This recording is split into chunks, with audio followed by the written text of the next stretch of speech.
I was just realizing? Now, here's something funny. I was trying to work on something completely different when this literally just came barging into my head. Air. The thing that we breathe every single day. We breathe air. Now you're wondering, what the hell does this have to do with Steven Universe? And I will tell you.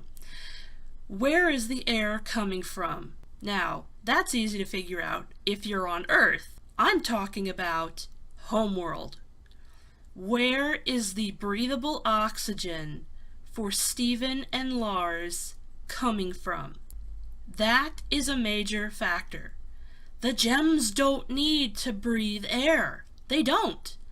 So where is the oxygen coming from on Homeworld?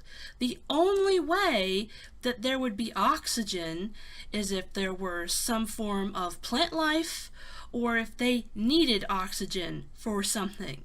And my worst fear is that they might have slaves. Organic slaves. And that's freaking me out. Now, I'm not going to theorize that they have slaves, but the main point is, where is the air coming from? Why is it there when they don't need it?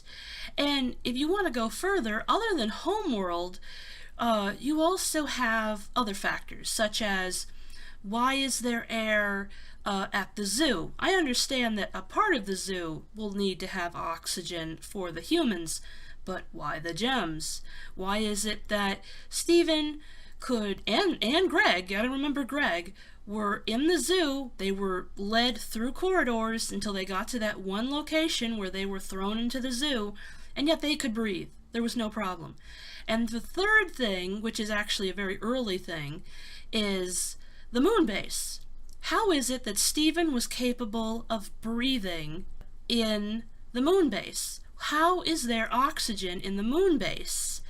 Why is there a supply of oxygen when no one's been up there for a few thousand years? So, yeah, it's very, very interesting.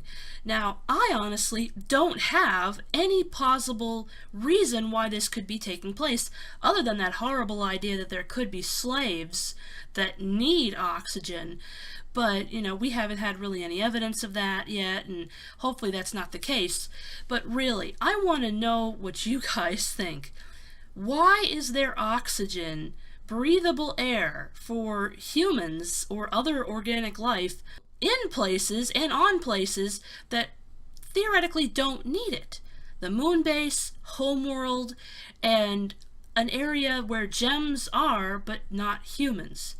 I think it's very, very strange, especially when you figure that there probably won't be a reason for, organic life to show up and need oxygen. So I want to know what you guys think. Do you think that there is a reason that there is air production in places that don't need it for the life forms that live or use that particular area? I'm fascinated with this idea, and I know it completely goes against everything that I've said I was going to probably put out a theory for, but this just came to me.